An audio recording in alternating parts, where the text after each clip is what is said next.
Welcome to the Slop Farm. Enjoy the video.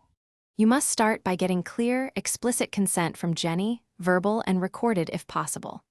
Once done, confirm which operating system and account type she uses and whether IT policies permit remote help. Next, make sure both of you have admin rights or authorization. Install a vetted remote support tool that you both agree on.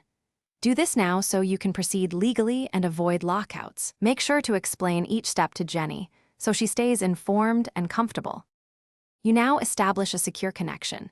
Have Jenny open the chosen remote app and read the session code to you out loud. Once connected, enable only the permissions required, screen view first, then control or file transfer if necessary. While you work, use two-factor authentication and set a one-time password for the session to limit exposure.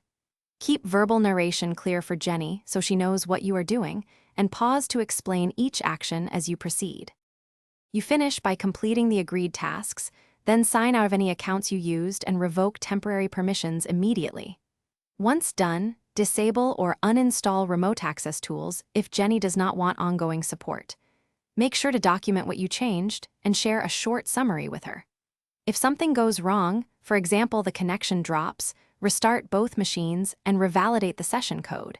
If that still fails, pause and escalate to her IT or an authorized. Thanks for watching. Consider subscribing if we helped you today.